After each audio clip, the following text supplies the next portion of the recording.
네, 안녕하세요. 네, 문담남 체면 전문가 공여일입니다. 오늘은 이제 어머님들도 궁금해하시는 거 학교 안 가는 아이를 주제로 제가 가지고 왔습니다. 도대체 왜 학교를 안 가게 되는지 이제 실제 사례를 들어서 제가 얘기를 하겠습니다. 오늘은 역시 관계치유 전문가 소개해 주십시오. 안녕하세요. 관계치유 원장 고연희입니다. 네, 반갑습니다.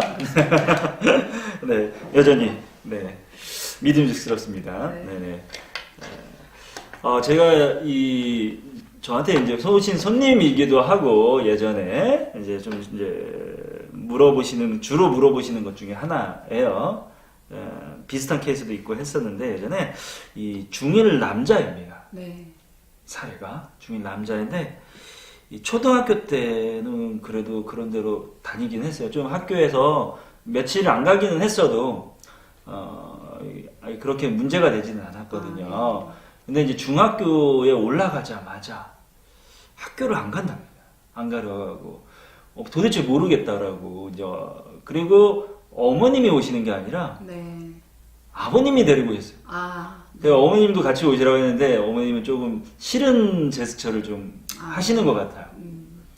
그게 이제 왜 그런지 좀 이제 궁금하기도 하고 해서 혹시 또 이거에 대해 또 전문적인 조언을 저번 시간에 너무 좋았거든요. 그래가지고 귀에 쏙쏙 들어왔다고 사람들이 많이 얘기를 하세요. 그래서 다시 한번 제가 또 여쭤보려고 왔습니다. 이제 우리가 어디를 가기 싫다 이런 얘기는 거기에 가면 뭔가 힘든 일이 있다 이렇게 생각하면 될 것 같아요. 그러니까 이 아이가 중학교에 갔는데 뭐가 많이 힘들었다. 근데 되게 힘든 거는 뭐냐면 뭐 학교 건물이 싫어서 안 가겠어요. 뭐가 싫어서 안 가겠어요. 그냥 친구들하고 관계가 어렵다든가 아니면 선생님하고의 관계가 어렵다든가 이 아이가 뭔가 사람을 대하는 것이 어려웠을 수 있어요. 근데 이제 제가 힌트를 잡는 게 뭐냐면 엄마는 오기 싫어하시고 아빠가 오셨다. 엄마가 굉장히 내성적인 경우도 있지만 아마 엄마는 이 자녀를 어떻게 하려다가 굉장히 지쳐서 오기 싫으셨을 수도 있고요. 그 아이하고 소통이 잘 안 됐을 수도 있습니다. 그렇죠. 많이 무슨 문제가 있으니까 그런 것 같더라고요. 그래서 우리가 이제 가정이 가장 작은 사회라고 얘기를 하거든요. 그래서 가정에서 엄마랑 아빠랑 나랑 동생이랑 언니랑 이렇게 잘 지내는 아이들은 학교에 잘 갑니다. 실제로 이제 그런 경우가 많이 있었는데요. 그래서 이 아이 경우에는 이렇게 조금 저 같은 경우에는 이제 엄마도 저랑 같이 상담을 좀 하시고 공부를 하시고 자녀도 이렇게 같이 공부를 해서 둘이가 서로 의사소통을 해서 집에서 좀 잘 통하게 하잖아요. 그러면 이 아이가 학교를 가더라고요. 엄마랑? 엄마랑. 아빠 말고 아빠가 데리고 왔는데? 그러니까 이제 좀 모성과 부성은 좀 달라요.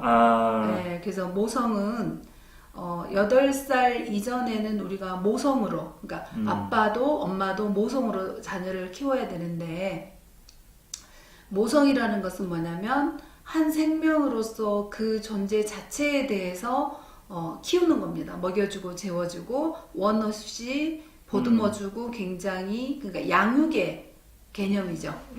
그런데 아빠는 8살 이후에 사회에 적응하는 걸 알려준다든가 이런 식으로 해서 제2차로 이 사회의 질서에 대해서 교육을 하는 게 부성이기 때문에 만약에 이 아이가 학교를 가기가 힘들었다면 그런 어떤 모성적인 부분을 조금 더 접촉을 원했을 수 있고요.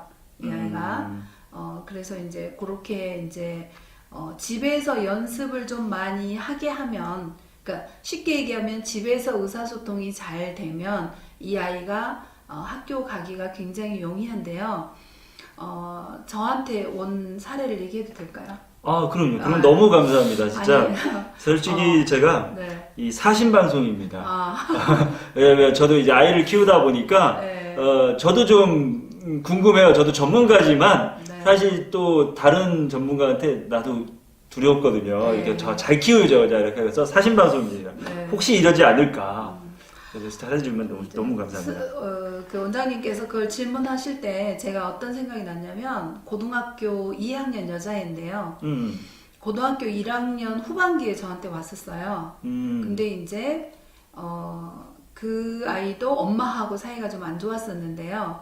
제가 엄마하고도 수업을 하고 딸하고도 이렇게 수업을 하면서 이제 둘 사이에 뭐 아주 매끄럽진 않지만 조금 사이가 좋아지고 이야기를 하게 되고 말이 좀 잘 통하게 된 경우가 있었어요.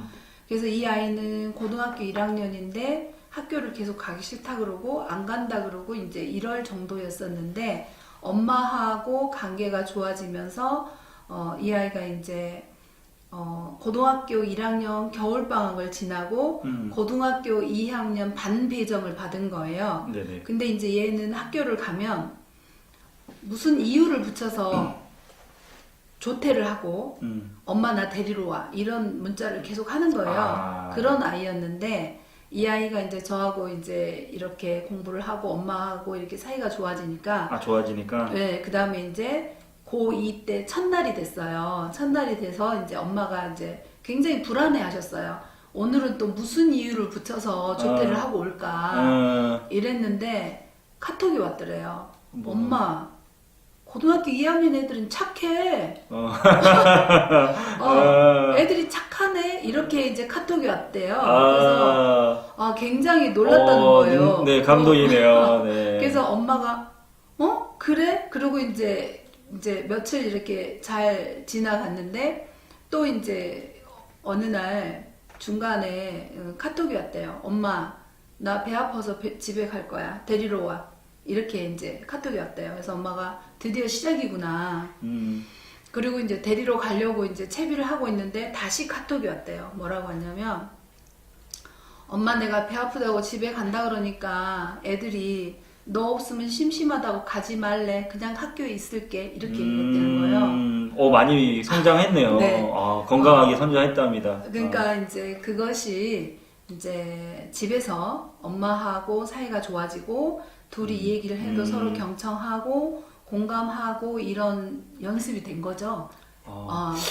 그것이 그렇죠. 이제 그 사회에 나갔을 때 거기에 있는 사람들과 관계를 잘 할 수 있는 양분이 되는 거예요. 그러니까 네. 엄마와의 관계가 이어지면 소통이 되면 네. 조금 이제 문제가 해결되는 길이 보인다는 거죠. 그렇죠. 그 연습을 마음 먹고 해줄 사람은 솔직히 엄마 아빠거든요. 근데 저한테 오셨는데 이 아드님도 많이 힘들겠지만 무슨 네. 이유가 있어서 말을 안 하셨거든요. 맞아요. 말을 안 하고 딱 있다는데 아드님 나가시고 아빠만 남으니까 아빠가 막 이런 얘기 해도 되는지 모르지만 남자의 눈물 흘리시면서 제가 이제 뭔가 얘기를 해줬더니 막 눈물을 흘리시더라고요. 막 하면서 이제 뭐 이 얘기 저 얘기 막 하셔서 힘들잖아요. 근데 이제 그런 거를 들어보면 그거 말고 또 다른 문제가 있지는 않을까요? 학교에서? 학교에서 네. 이제 보면 제가 이제 그 학교에 가기 싫은 아이들을 다 보잖아요. 근데 대개 보면 친구들하고 사이가 안 좋거나 약간의 왕따의 문제 요런 게 있어요. 많아요. 그런 게. 꼭 이 초등학교 6학년 때부터 조금 이상한 징조가 있었다고 예. 하거든요. 그 부분은 뭐냐면 이제 아이들이 이 초등학교에서 중학교로 옮겨가는 것에 대해서 굉장히 스트레스를 많이 받아요.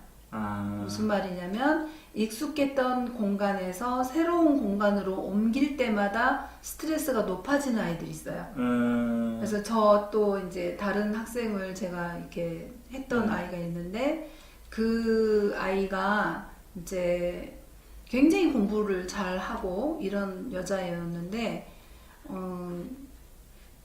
그 불안해 한다는 거예요, 얘가. 그래서 이제 제가 이렇게 같이 이렇게 얘기를 하면서 보니까 자기가 이제 기억해낸 거예요. 저도 대하 체면을 하기 때문에.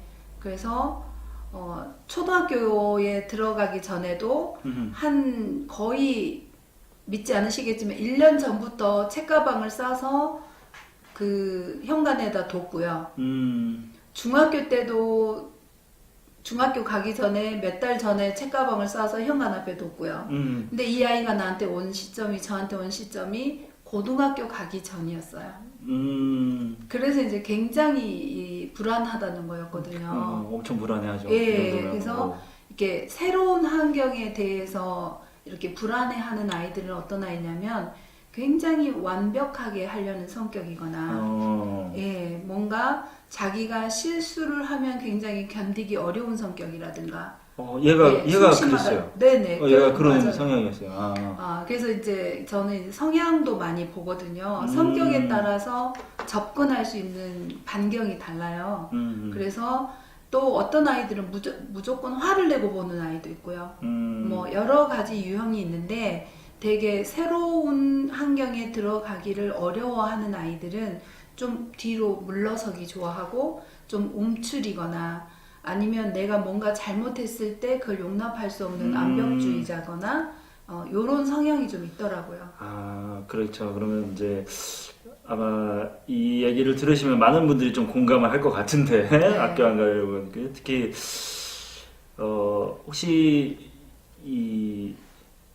이제는 이제 아빠 같은 경우에 혹시 이제 사신 방송이니까 제가 아빠다 보니까 혹시 이제 아빠들이 참 이 표현을 못 하시는 분들이 많아요. 저는 정말 노력을 하는데 저도 잘 못하는 편이고요. 그래서 막 어떻게 했으면 저한테 울었겠어요 와서. 사실 막 이렇게 막 잡고 막 울기도 하고 진짜 너무 크게 우셨는데 힘들면서 이제 표현을 잘 못하세요. 좀 아버지한테도 좀 조언을 해줄 만한 게 혹시 있으신가요? 그 말씀 하시니까 이제 우리는 접촉의 문제거든요. 접촉을 어느 정도 긍정적으로 질이 높게 할 수 있느냐 이 문제인데요. 엄마도 물론이고 아빠도 접촉을 많이 하시는 게 좋은데 제일 좋은 거는요. 맛있는 걸 같이 먹는 겁니다. 좋아하죠. 저 그거 잘하는데. 어디서든 맛있는 거를 같이 먹는 거.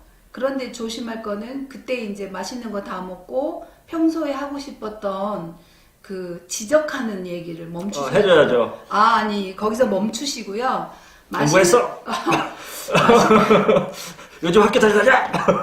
해줘야죠. 맛있는 것만 딱 먹고 끝나는 거예요 거기서. 그게 제일로 좋고요. 그래요? 네, 그 다음에 특히 청소년 이후의 아이들은 방에 들어가서 문을 닫고 있지 않습니까? 그러면 그 문 안에 들어갈 때는 반드시 노크를 하시고요.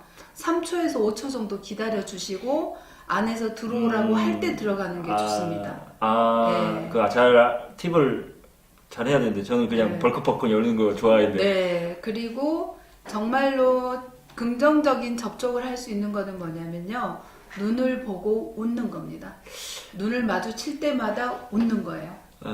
웃는 건 잘하는데 제가 여기에서 이제 쫙 봤더니 제가 잘할 수 있는 거 이렇게 못하는 거 봤더니 일단은 이제 벌컥벌컥 여는 거 제가 이제 하다 보니까 그렇게 하는 거 참고를 좀 하고 밥 먹을 때 그래갖고 또 긍정적인 접촉을 해달라는 얘기가 정말 밥만 먹는다. 밥만 맛있게 먹는다. 그것만 해도 그렇죠. 긍정적인 접촉이라는 거죠. 그게 너무 와닿거든요. 그리고 그 다음에 잔소리를 멈춘다. 밥만 먹는다. 희한하게 제가 그거를 잘 못하는 것 같아요. 아마 다른 아버님들도 다 똑같을 거예요. 그때 밥 먹을 때 조사하고 싶잖아요. 잘 먹을 때 물어보고 싶거든요. 네네. 너 학교에서 뭐 했어?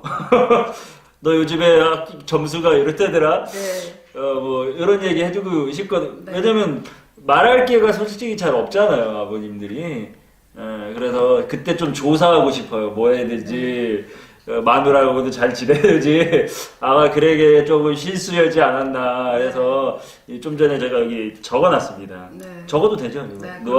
여러분들도 적으시면 아마 저랑 같이 사심 방송을 할 수 있을 것 같습니다. 많은 노하우를 제가 물어볼 거예요, 앞으로.